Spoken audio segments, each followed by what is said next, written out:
Rachel, let's go over your paper. And I just wanted to show you your rubrics.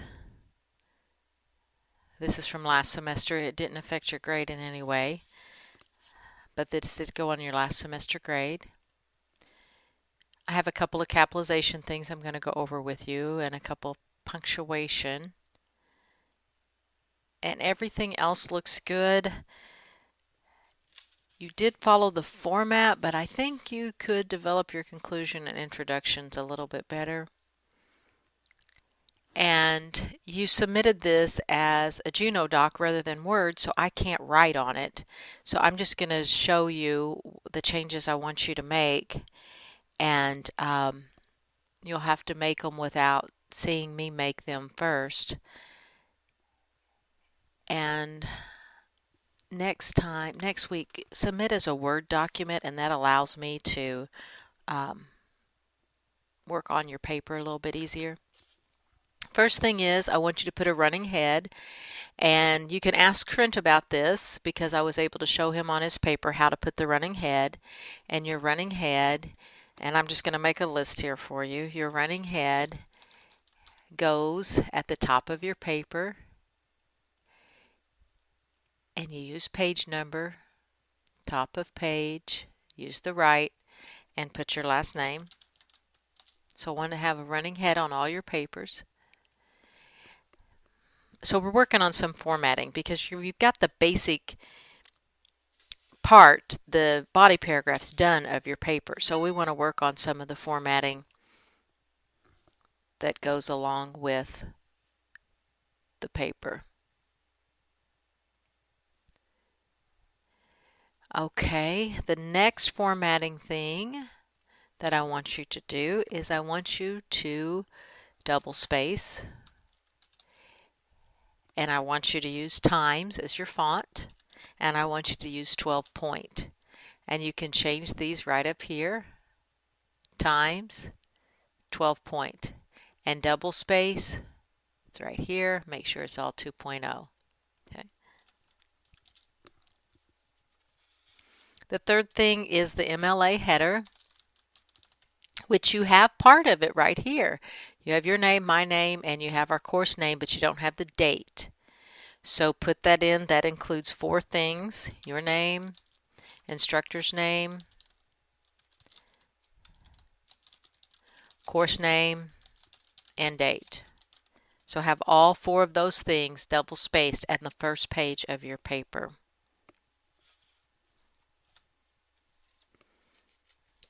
And then I'm going to go through just capitalization and spelling changes. The first one here is, let me find it, it's after Bronco. Tebow was ineffective and off target for most games.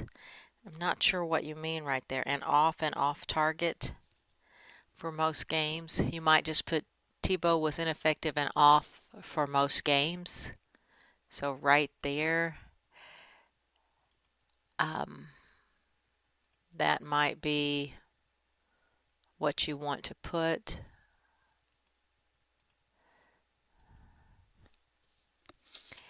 And then you have, there was one, I don't even know what this word means, critic sitting in front. And let's go ahead and get rid of that. Of us, just put sitting in front. And here you have, but the heckler's friend, and you haven't mentioned the heckler. So after, instead of saying but the heckler's friend, let's say something like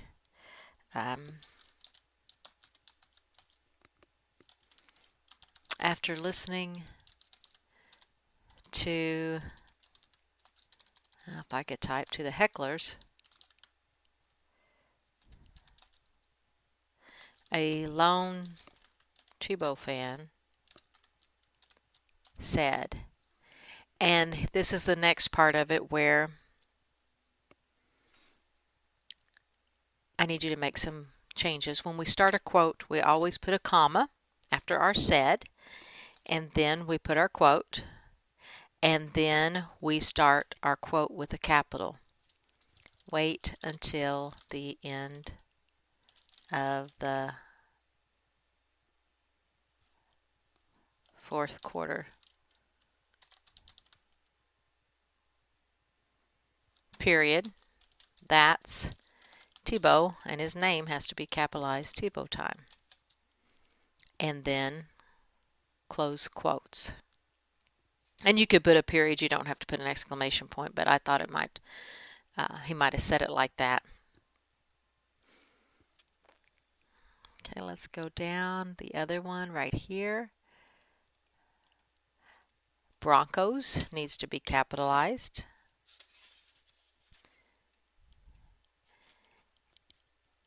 Berlin needs to be capitalized.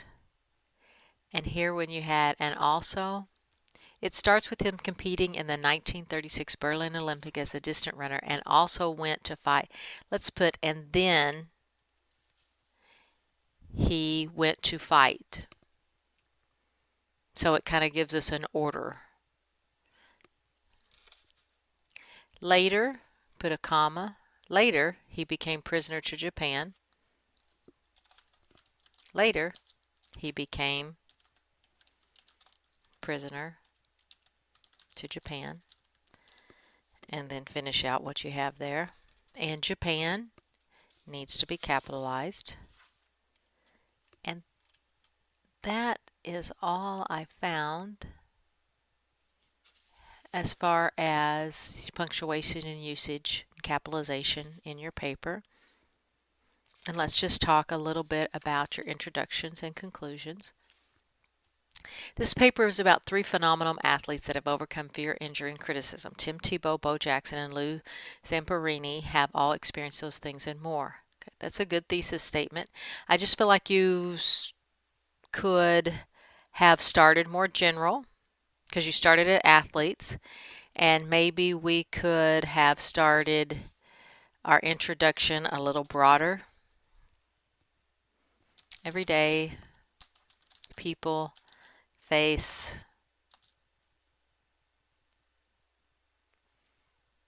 obstacles. And I spelled it wrong. Let's see. That's what I love about Word. It helps me spell. Every day, people face obstacles. And the ones who go forward despite the obstacles, still can't spell it, despite the obstacles, earn the admiration of many. So I feel like we could just start out a little broader. You did go from, you went from somewhat general, but your first one is pretty specific. So we need to have something a little more general. So you want to think about like all people in the United States, and then we start narrowing it down to the 3 people you're talking about. Every day people face obstacles, and the ones who go forward despite the obstacles earn the admiration of many. We all, now we can't use we in a research paper. Overcoming the odds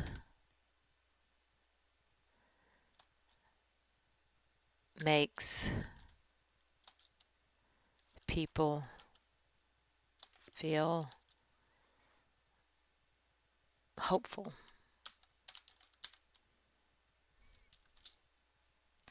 And how about makes people feel hopeful and encouraged? And all of these were athletes. So many times we see the perseverance.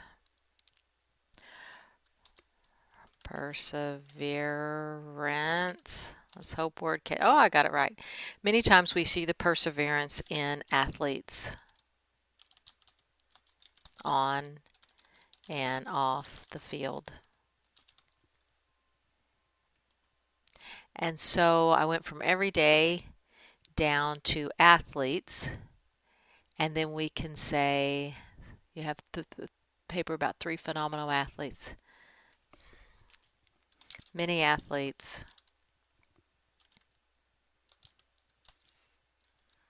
overcome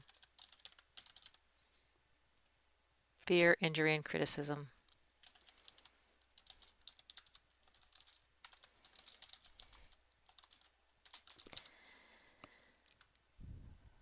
And I spelled athletes wrong.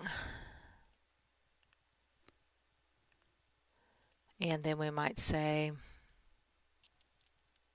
many athletes overcome fear, injury, and criticism.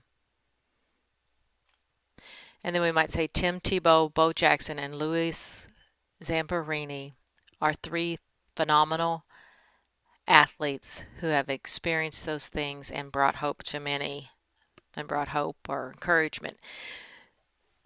So what I want you to work on, and you're going to have to use your imagination, is to go from everyone in the United States down to these 3 people in your introduction.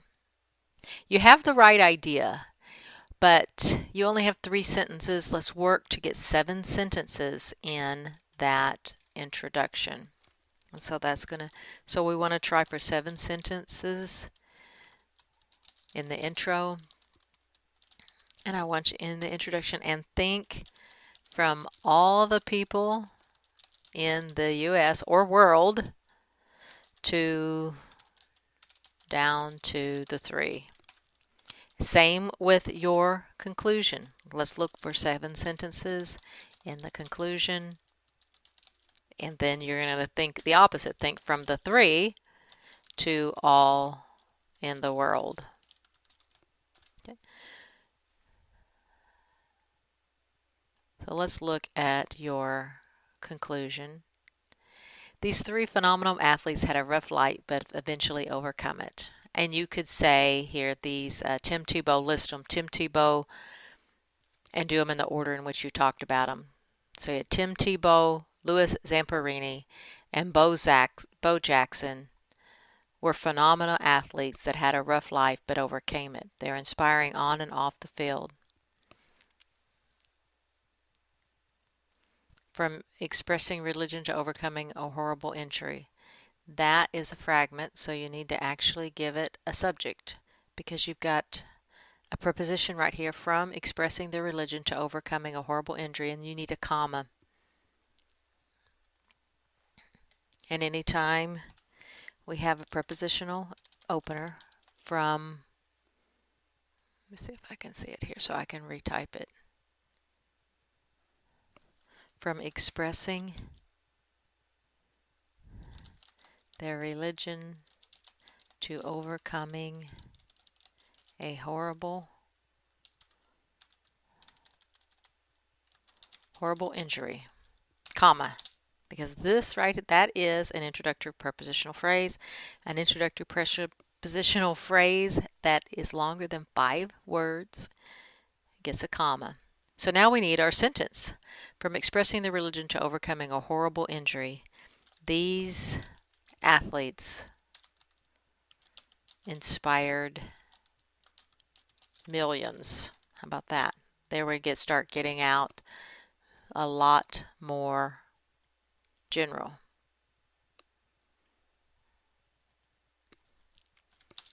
Through their struggles and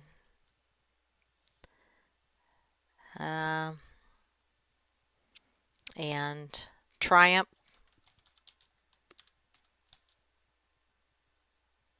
and eventual triumphs. How about that? If I could spell it, eventual triumphs.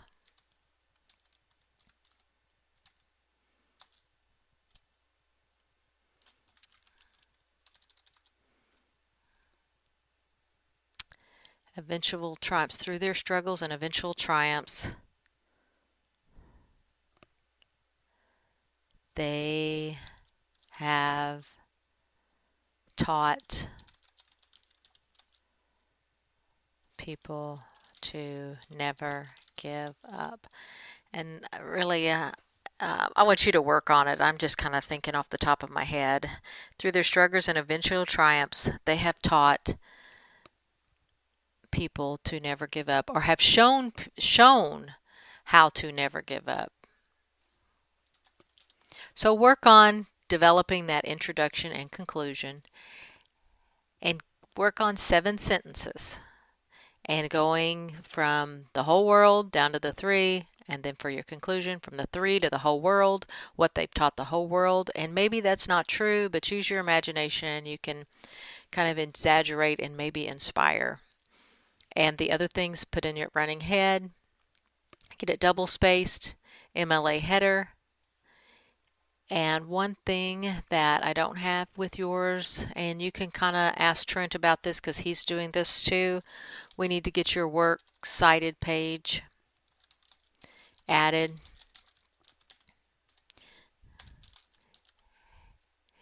And that is basically, let me go ahead and show you what that's going to look like. You're going to write works cited, and that's going to be centered. Then you're going to go back to left justified, list your sources, and once you have your sources, and I know we had 3 sources, once you have your sources listed using the citation machine to get it to cite them for you, then highlight them, go up to that little thing and use hanging indent. Now it won't show a hanging indent because they're not more than 1 line, but your sources will be multiple lines, and so once you have a multiple line, it should go ahead and fix it to hanging indent. Well, it did not. There, it did. So I'm just adding that over and over again. So then you can see how it does the hanging indent. So here's your objectives for this next week. Get that running head. So a lot of it's about the formatting. The only real writing you're working on is cleaning it up. So let me put that in there too. Clean up the, I guess, grammar. Let's just call it grammar. Clean up the grammar and get it formatted for the MLA style, and develop that introduction and conclusion. And you're doing a good job moving forward on this. We're almost to the end of this research paper and have went through the whole cycle. We have a couple more weeks of developing it, but we're getting down to the final parts of it. That's the end of the video.